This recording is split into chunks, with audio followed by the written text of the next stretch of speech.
The world is changing fast. Child sex trafficking rings are regarded as a right-wing talking point. Independent candidates are emerging that could challenge the establishment. UFOs are landing everywhere, and the only thing that the establishment can think to do is to turn their technology into weaponry. But football's not like that. Football is nice.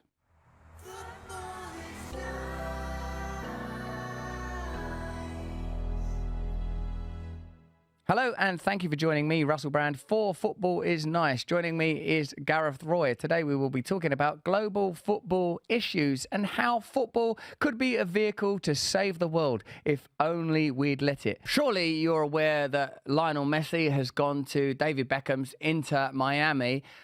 He went shopping at, I don't even think it was that nice of a supermarket. There he is, shopping. He's bought himself some unusual stuff. He's got some quiches in there. He's got some silk sort of milk product. He's got a family size. Like, cereal? Does Lionel Messi I can't imagine. Kids. do his own shopping? Kids. Because he's an elite athlete. He can't just eat carbs like that, can he? Look at you, looking on that. All jealous. What, Wishing you could eat that stuff. I'd love that stuff. I'd love that big basket of crap Lionel Messi's getting. And look at it, and contrast it with the celebratory welcoming ceremony. And let us know, do you think this is a PR picture, or is this how Lionel Messi lives? Let's have a look at the sort of promo in Inter Miami's extraordinary stadium. I would like to introduce to you your number 10, Inter Miami's number 10, America's number 10, the best number 10 in the world, Lionel Andres.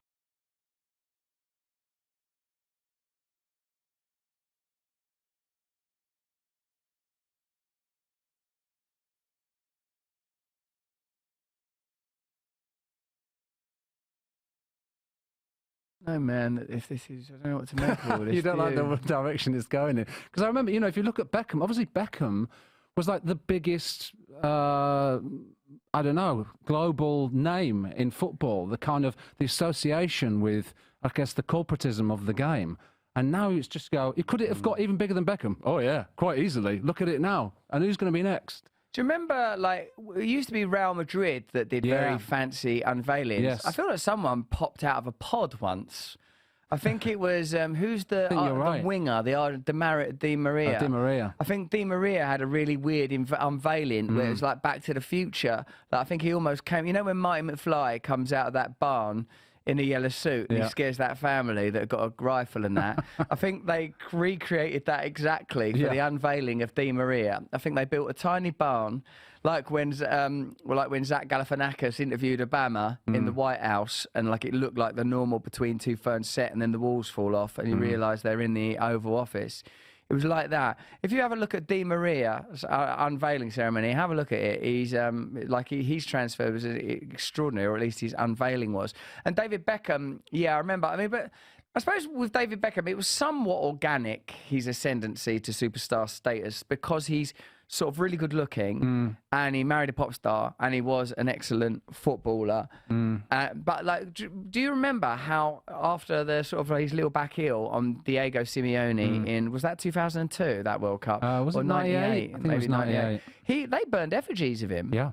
That's a real pendular swing that he experienced there from, like, has he been knighted yet? He will get knighted sooner or later, David Beckham. Yet. He's sort of like an almost a media untouchable. He's adored. He represents, I would say, the sort of perfect marriage of kind of commodity and excellence and branding. You can't achieve any of those things if you're not excellent, can you, really? Like, it is a sort of, like, none of it would be possible if he hadn't been such an excellent and dedicated athlete. And now, like, Messi, perhaps one of the greatest geniuses to ever have played football, it's odd to see him occupy that space. Yeah. What remains now? What remains of the game that we are celebrating? It's interesting as well, because I heard stories about the PSG fans that don't like Messi. They think he was disrespectful to them. I know he had that trip to, was it Qatar or Saudi? I can't remember, when he was late for training or something like that. I think they're not huge fans of him, and they had a big unveiling when he went to PSG, but it doesn't matter, does it? You can just essentially get bought by a different franchise and celebrated in a different country, and it can be even bigger and better than the one before. It's unstoppable, isn't it, this force? Yeah, there's the ongoing abstraction from the reality of it. What's, I suppose, though, we have to remember, it ain't that long ago that Messi just had an unbelievable World Cup. Yeah. Where like his contributions were excellent. It wasn't like watching an athlete in decline experiencing a swan song. No. It was this exemplary excellence that Lionel Messi brought to that World Cup. So, and it was you that made the point that in spite of the fears about the game becoming increasingly commodified and the furore around a World Cup being held in this instance, Qatar, and human rights issues and all of that stuff, it was just a bloody good World Cup. It can sustain it. So maybe it can sustain this. But I suppose, sometimes I feel like with the MLS, other than, and I don't mean to be disrespectful in particular, because I know that women's soccer and girls soccer is really big in your country, the United States. And I know that there's a big Latin population and other, you know, sort of former European and African nation population that have the kind of care for football that we have. Yeah. It still feels grafted on. Even when I see the stadium and when I try to hold together the image of him being barely recognised in a supermarket and the image of the sort of the pink shirt and the peculiarly lit stadium, what it feels like to me is a graft. Yes. A graft and a grift. Yeah. I don't know, man. I sort of struggle to get It's hard, isn't it? Because you can come across as being just cynical and I guess suggesting that it's not as important over there or that it's not as meaningful over there. And I guess diehard fans in the United States would not be happy with you know, that kind of analysis of it. But I know what you mean. I think it's something to do with the speed of it all. And yes, I guess the game has been growing. There was was it 94, the World Cup in the US, so it has been growing for England a while. Didn't qualify for that World Cup. No, we did not. And it was on late at night, so it was a very shit World Cup on my portable black and white in my bedroom. That's how I remember that World Cup, sort of watching it and not really being able to properly get involved in it. Oh, it was Santi Cazorla. When he left Arsenal to go to Villarreal, wow. That is what it was. We'll have a look at that mad unveiling in a minute, but I just want to make sort of a weird political point. Like when Cornel West talks about NATO and the contribution that NATO infringement on former Soviet territories made to this current war, whilst simultaneously acknowledging Russia's invasion, you're allowing into the political conversation a degree of complexity that ain't normally afforded it. And somehow I was going to connect that to a football. I can't remember how I was going to connect that because of the sort of image of Santi Cazorla's unveiling at Villarreal is so mad. Like if you're listening to this as a podcast, a sort of tube that can only have come from the mind of Dr. Emmett Brown is on the screen at Villarreal's stadium. And let's have a look at the unveiling of Santi Cazorla. There's a tube like filled with dry ice bearing the emblem of the club, and a man who does look like a magician. He's got a sort of a magician's haircut, I would say, and a sort of pallid complexion of a man who spent a lot of time in an attic learning close-up magic and intermittently masturbating, about to sort of practice the unveiling. Let's have a look. Es una gran persona y entonces todo eso suma, ¿no? Y se notaba ya que la gente tenía muchas ganas de verle. Don't like magicians. No. I don't like them. No disrespect if you're a magician, but when someone comes up to me and go, "Do you want to see a magic trick?" The true answer is, fuck off. Sure. Right? I don't want to see a magic trick. Yeah. I know what it is. Like, you've just come up to me and go, "I want to make you look a fool now." Yeah, That's what it is, isn't it? The only people I'll let do a magic trick, because someone did one when I was at community the other day, is a child. And even then I resented it a bit. Right. You resented the child? A bit. Because he came up and he goes, "Oh, pick a card and all that." And it's like, well, you know, you also know what's going to happen, don't you? Well, all right, yeah, you know what the card is. I did have some magic lessons. That is the wrong attitude. Is it to magic? Well, to a child, I would say. Yeah. I had magic lessons off of. No, I know you did. This is the great irony with all this, is that you think that them, you think it's sour grapes? You think this is sour grapes? You look at them in disgust, and then on the side go, "Get me a lesson with the best magician in all of England." I loved him, that lad. He came around my house wearing a suit. He had the vibe. You know how people have their natural age that you feel they're going to arrive at, that they're waiting to arrive at? This guy was a granddad. He was only 25 or 30, but he was just waiting to granddad out. He was wearing a suit. It was too hot for that. It was a three-piece suit, I think. It was in quite a heavy fabric, almost maybe even a tweed. Taught me magic. He had a young son. He was a lovely lad, and he was a bit, what do I want to say? Do I want to say portly? He took his son to work with him. He just had he did have the son there, but I just knew he had a son, and I'm just building his character and just letting you know that I'm regarding him with some compassion. Anyway, he taught me the magic, the usual, free balls. Don't be childish. Now listen. Free balls, right? Yeah. He done that. Free balls, pick a card, any card, all that stuff. The fact is magic, there's another word for magic, lies. Because what it is some lies. I wanted to learn it for my children, really. Right. So they love it. They love a bit of that. Yeah. You know, like 10p behind the ear, all the usual. Did you master that one, or? Not really. Right. No, I can. I don't. I learned a few of them.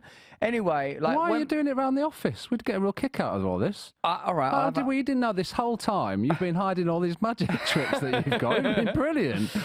The free balls. Well, we don't want that one. But the penny behind the ear we're into. We'll do it to some staff members. The penny behind the ear and the free balls are very closely connected.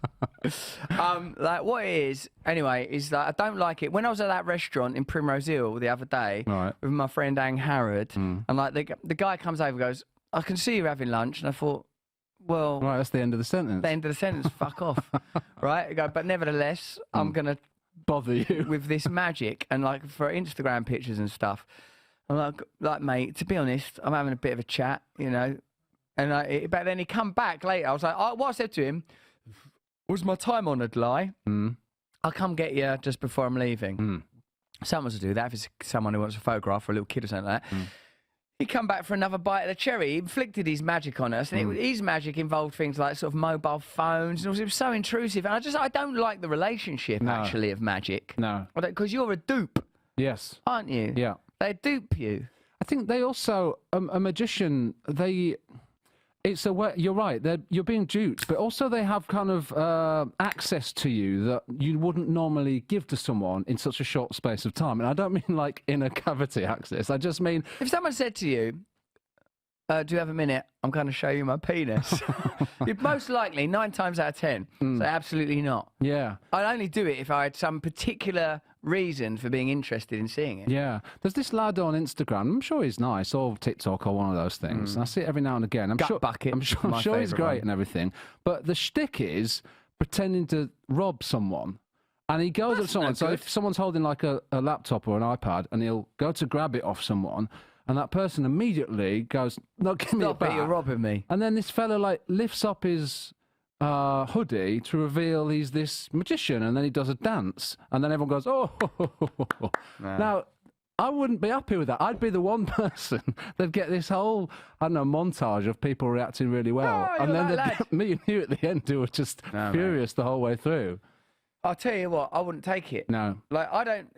Again, if you take off your hood, there's not that many people in the world that you could be that would overcome you tried to take my laptop. No. But actually, look at this. It's Reading. Nevertheless. You did try and take my laptop. Yeah. Sheena Easton. Give us my laptop back. Yeah. Let's have a look at Santi Cazorla, you know, coming out of a test tube, like a test tube baby. Me decían algunos que sabían que iba a aparecer, pero que les ha sorprendido igual porque no sabían cómo. Entonces, this magician geezer is wearing stupid shoes. Yeah. Realmente ha sido muy bonito para mí. Y la gente con ganas de verle, con mucha ilusión. So he's like, they shouldn't have bothered with him because he's wearing a waistcoat. He's distracting from the eventual revelation of Santi Cazorla. Although I am interested in how they did this, and I think it might be mirrors around that thing in the bottom. The tube is on a platform. The platform is apparently transparent, but I would suggest to you it's mirrors around that. And little Santi Cazorla, who's only a tiny little lad anyway, isn't he? Yeah. Well, he could probably just duck down at the bottom. Santi Cazorla could stand upright under that platform. He's a gnomish guy, wasn't he? Creo que va a ser una temporada muy buena para él, para la afición, y que hay una gran comunión, ¿no?, con todo esto. Yo le decía esta tarde que de todos los famosos... You can also see that only one bit of the platform at the bottom is only one bit is reflecting the glass. Now, I'll tell you what it does as well. Is magic turns me into a pedant because like I'm so against their magic that I'm like always looking for how they're really doing it. Yeah. Sorry. I see it as analogous to the way we're tricked by the mainstream media and the very political nice. establishment. Here So we you go. think, There it is. I want Cazorla to come out wheezing and then have to miss a quarter of the season due to an asthma attack. I'm afraid I had a terrible asthma attack because of the dry ice. Yeah. Yeah, I'd like that as well. If he came out and he mutated and one of his legs had fell off.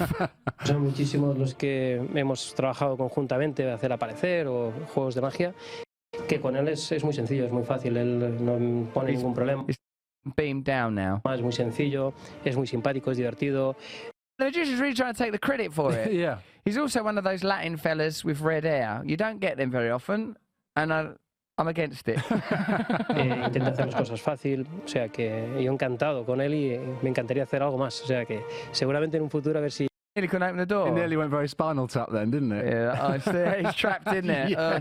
Sorry, I'm afraid Santi Carzola's trapped in there. He's only got 10 minutes of oxygen. It's like that. It's like that submarine. Santi Carzola's still trapped in a tube. Still ain't found the fucking Titanic. combinamos y volvemos a juntar las manos. Also, if I can say, I don't know how well Santi Cazorla went on to do at Villarreal, but Exactly. I would say also that he's not top drawer enough of a player. He isn't. So he was good at Arsenal for a bit. He was all right. He'd already peaked at Arsenal. He peaked at Arsenal. He'd been He's a injured for player in about 2 decline. years. He's falling apart. Yeah, the whole thing looks ironic. The whole thing looks like taking a piss. We've gotten all this trouble of all this dry ice. And Might as well get that magician to play in midfield. You might as well. He's got his little booties on already, his little yellow suede booties. There are some other transfers that we can look at as, right, Jack graphic, bad graphics, Jack's done a bloody fucking graphic. Let's have a look at that then, to mock West Ham's failure to sign anyone. Let's have a look.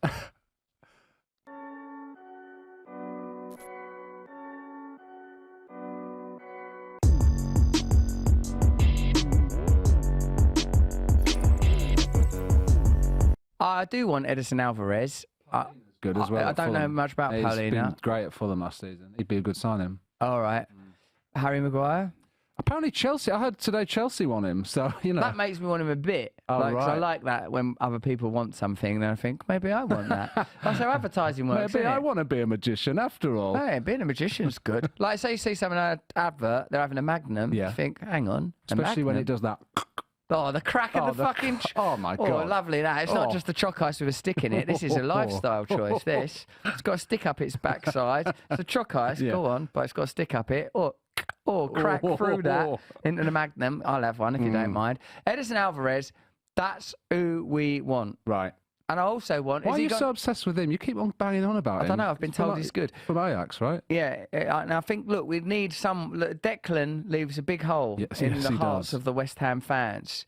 And Alvarez could be the man. We ain't getting Harvey Barnes. Has he gone to Newcastle? Isn't it? It's not happened yet, but I think it is going to happen. We've not yet seen Declan in red and white, have we? Oh, I've seen him. Have you? I've not been looking. All right, but Harry Maguire... I do like Harry Maguire as a sort of a lad. I have to stick up for Maguire. He was brilliant. Why? Oh, Because of Hull. Leicester. He Oh, was Hull. great at Hull. Hull produce a lot of good defenders, Right. and indeed a lot of players on their journey to a proper football club will pass through Hull, Right. won't they? Yeah. Andy Robertson, Yep. Hull. Jared Yeah. Bowen, Hull. Yeah. Harry Maguire, Hull. Yeah. Isn't it? Yeah. Who's that other absolutely. defender that I'm not thinking of? Maguire was great. Someone else. I don't know. Go on, Been who a lot. else is a tough? So Paulina's good. What is he, a wide player? Looks like a little wide player.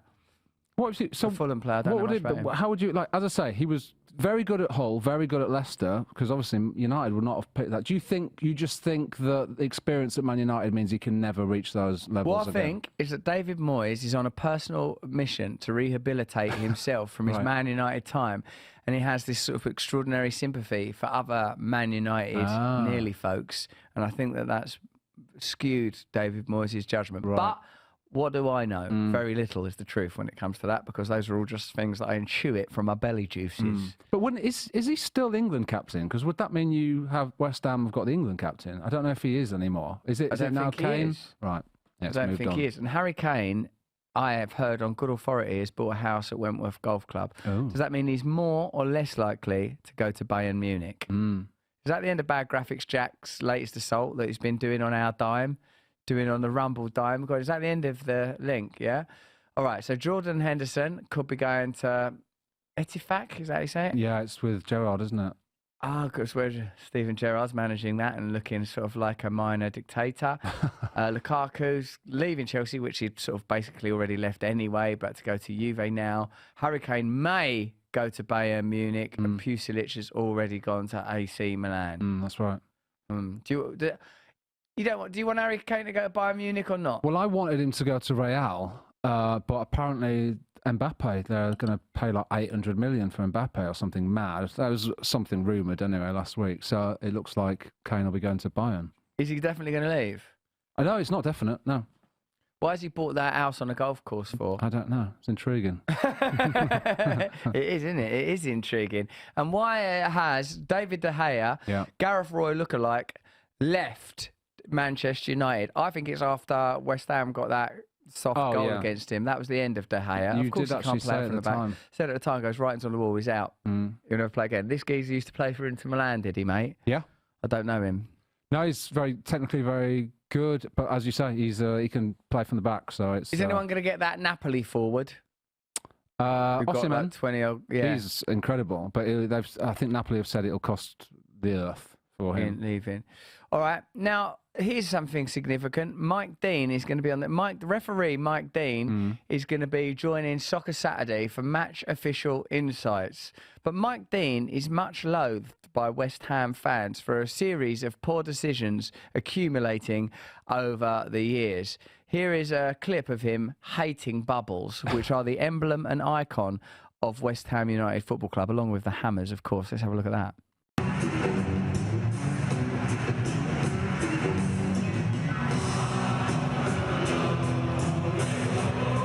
How can you hate a bubble? A bubble is a miracle. A bubble is an aerodynamic miracle. It's a miracle. It brings fun. Everyone everywhere loves bubbles. I'm always really, when I see West Ham when we've gone before, I'm always really jealous of that bit because I think that's so amazing that you can come out to that. It's incredible. There's a song. There are actual bubbles. I mean, it's got everything you need. Yeah, it Harry Maguire. We've got that great big lovely cupboard playing at the heart of our defence. Yeah, and what's this Mark Dean doing here? Mike Dean. This was a Tranmere game, I think, wasn't it? Because he's a big Tranmere fan, and he was still a referee at the time when this was recorded. And everyone thought this is a bit mad, but he shouldn't have. He should be neutral. It's an unrealistic expectation that match officials will be neutral outside of the role. Of course. I am still not over referees not wearing black anymore. Right. Things I've not let go of that I should have let go of. Yeah. Referees not wearing black, numbers not being 1 to 11, like in the football. Yeah. Like, I've not let go of that. No, magic is an acceptable hobby and profession for people. Yeah. All things that I'm just sort of like foolishly clinging on to, resisting against the relentless tide of time. You can, the referee's garment is to separate them from ordinary society in the same way as the robes of the judiciary. And in our country, the wig is like, well, this guy, and then in the case of an execution, the black cap. Isn't that amazing that they put on a black cap?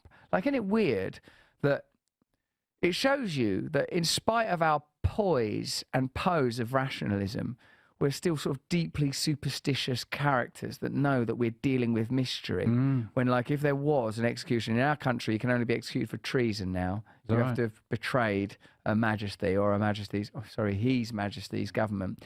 You would be executed, and on top of that, so the judge has got so many things on their head at that point. They've got their actual head, their actual hair. I mean, that's just normal everyday life. We've all got that. Everyone's got that. That's so far so good. Then the wig, a great big stupid wig made out of horsehair, at least called horsehair. And then in the case of an execution, the black cap. Wow. They're like a Knickerbocker glory. And then the next thing they're going to say, if all that stuff, might as well put a cherry on the top, is we're going to kill you. We're going to have to kill you, which is an odd thing to do. So Mike Dean, you can't expect that when he's not robed in the accoutrement of the referee, that he'll be anything other than a passionate Tranmere fan. Let's listen to and regard his passion for Tranny.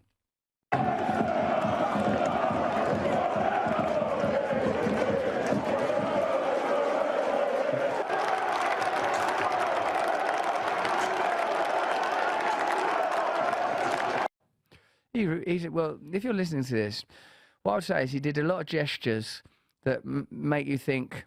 One time, a man told me, he's a photographer, that he was on his boat, his houseboat that he lived on, and he was attacked by pirates. Now, he could see the pirates coming over the horizon, he said. Well, not the horizon, the distance, you know. I don't know where the horizon was. It's difficult to locate. It's actually a matter of perspective. Anyway, these pirates were drawing closer, and he said he was scared. He was a photographer on a film set I was working on. He said his girlfriend and him was alone on the boat. The pirates were coming. They knew they was pirates.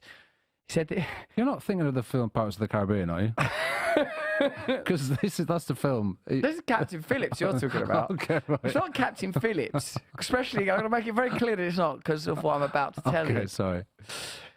The pirates are coming over the horizon. He went downstairs, did this fella, and he said, of the on-set photographer, he said he stimulated his penis to a point of an erection. Wow. Because it was to nakedly meet the pirates.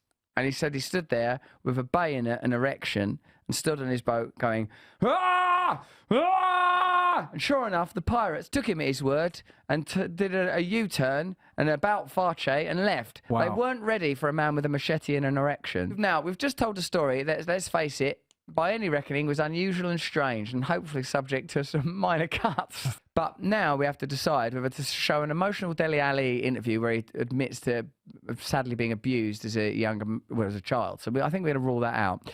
There's the Women's World Cup photo where they're wearing raincoats. For some reason, I think that's wrong as well, because raincoats, women's football, I don't know.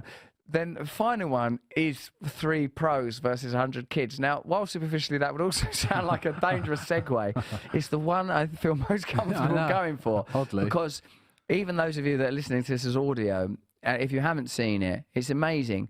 Because, like, you do... I'd never seen this before, but I understand this is something that's sort of commonly understood and has even been plagiarised. James Corden did it, didn't he? Did he acknowledge the plagiarism? I'm not sure. Okay. So, let's have a look at this moment. This is very good. In Japan, they got 3 adult footballers to play against 100 children. Now, I'll urge you to... We'll post this clip.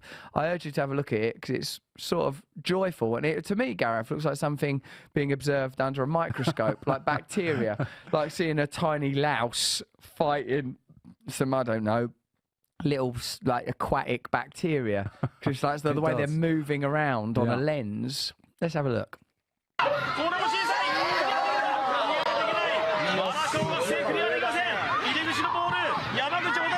Here's some commentary. The pros are winning. The pros are able to maintain possession, and the children are ineffectively running around. Pros are using the space brilliantly, making the ball do the work. The children, predictably, are running around after the ball, like children always do. And it's like one of those cliches, but when I took my little girl to play football at that place where I go to all the time, Game in Reading, and I went there twice, but it was in 2 days, so it was a really intense period of going there. All the children did do that. They did do that. And I almost felt like I say, look, I may not know much about football, but I do know this. Hold your position and play between the lines. You lot sit back, for God's sake, and look for space. You started coaching, is what happened there. I've gone straight to coaching. Maybe I can be sort of like a Mourinho type coach. Sure. Whilst I didn't, I'll be honest, I may not have achieved much at the top levels of the professional game. I may, as yet, be undecorated as a pro, not winning any major gongs. Wasn't he a translator for Bobby Robson? Yeah, can you imagine those two? Because Bobby Robson's the lovely... Like, I watched a compilation of Ronaldo goals the other day, like, you know, Ronaldo, Brazil Ronaldo, and when Bobby Robson was managing Barcelona, Ronaldo scores this goal, like, and Bobby Robson's reaction, it's so sort of beautiful that someone enjoys football. Like, he's so old, and like, he's like, oh, fucking hell! Like, he's like amazed by it. It's sort of really a joy to watch someone like from like a fan's perspective kind of thing. But you're the manager. Yeah, it's really brilliant. It's really brilliant to see, because that's, well, I suppose that's what he bought, isn't it? There are many different ways of leading. And Bobby Robson, evidently, from everyone who knew him, played for him. Because I remember I did that thing with Alan Brazil recently. Oh, yeah, of course. Bobby Robson's almost like a sort of a panacea for wellness. Like, if you start talking about him, people will start feeling all right. Right. Sort of like Jesus. Very similar. In fact, Jesus is sometimes more contentious. Because some people are like, I don't want to talk about Jesus. Like I had some bad experiences in the church. Oh yeah, but that's not the figure of Christ. I understand there's been problems with the church, the figure of Christ. Think of him more as like Bobby Robson. Exactly. Like a lovely father figure who you 100% know you can trust. He's lovely, he's reliable, he's just there for you, wants to protect you, wants you to do well. He took Newcastle to 5th position. Could Jesus have done that?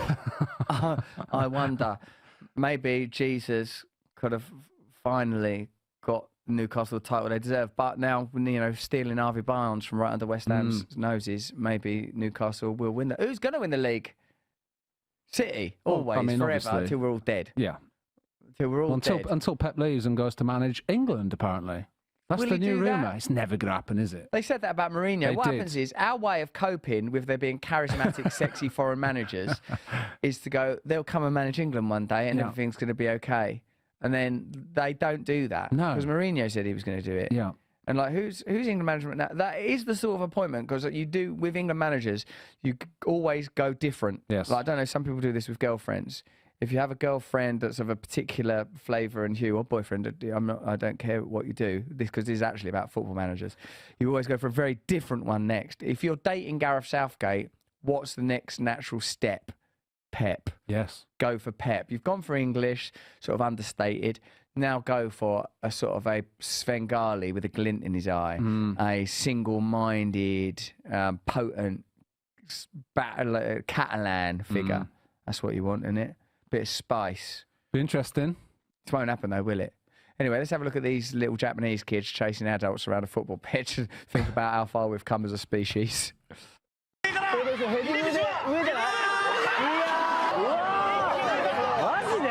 actually think he was offside. Oh no, he's not offside because there's 100 kids playing in the back line. I was saying no, like, I thought they were all at the halfway line, but no, there's another 100 children, and then there's about 15 kids in goal, aren't there? Yeah.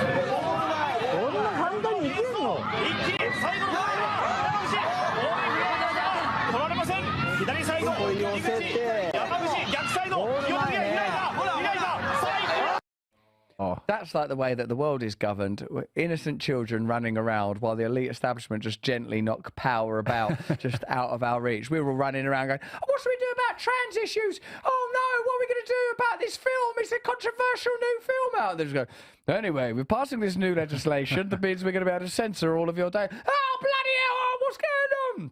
Yeah? Yeah. Yeah? I like that. I like it. Thank you so much for joining us today, because we're going to take a short break now from Football Is Nice, are we? We are. Because I'm going on paternity leave to have a baby. Of course, yeah. We're not going to do. I trust we're not going to do it whilst you're in the hospital. Can't. You got to focus. For loads of different reasons. One, I don't think I'll be allowed in. I think so. Just the father, even. If I say, can my mate come in, we do a podcast about football that no one's asked for, they might say, not now, Mr. Brand. Focus on this birth of this child. So once I've come back from paternity leave, we'll come back for our predictions for the new season, who's going to win, what signings are going to happen, and all sorts of stuff. Thank you very much for joining us for football. Like, the world's complicated and all that, but football is nice, isn't it? Yeah, it is. Yeah, football is nice. Yeah.